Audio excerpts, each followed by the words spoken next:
ముదిమి వచ్చు వరకు నిన్ను ఎత్తుకొనువాడును నేనే. యెషయా 46వ అధ్యాయము 4వ వచనము.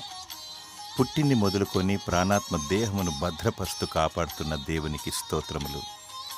ముసలితనము వచ్చాక పిల్లలు తల్లిదండ్రులను మర్చిపోతారు.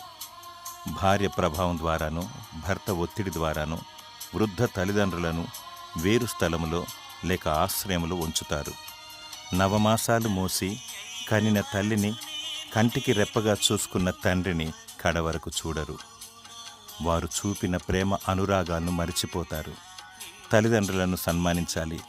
కనీసం వారిని సంతోషపెడుతూ కాస్త గంజి పోస్తే చాలు. అనాథలుగా మిగిలిన వృద్ధులకు వాగ్దానమిస్తున్నాడు దేవుడు.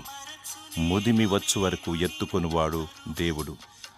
ఆయన నమ్మదగిన దేవుడు, నిన్ను విడువడు.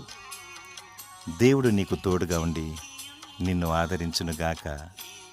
ఆమేన్.